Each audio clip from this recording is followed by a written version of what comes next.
Ito ang latest sa Sitio Quiapo.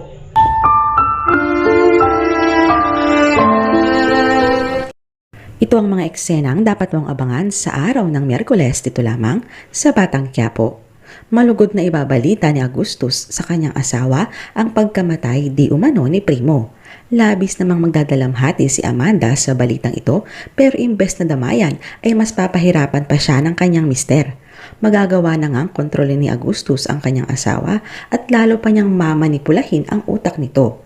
Isisisi kasi niya kay Amanda ang pagkamatay ni Primo.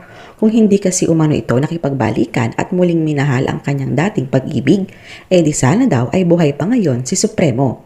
Labis namang magdurugo ang puso ni Amanda at tila mawawalan na ito ng pag-asa, lalo na at inaakala niyang patay na nga ang kanyang pinakamamahal na kakampi.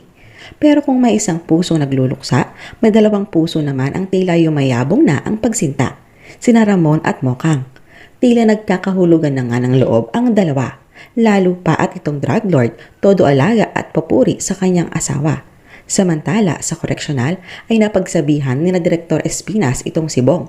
Sinuway kasi nito ang kanyang utos na huwag kakantiin si Tanggol at tila hindi raw nito ginagalang ang kanilang posisyon. Matapos nila siyang masermonan ay pinaghanda nila si Bong para sa susunod daw nilang misyon.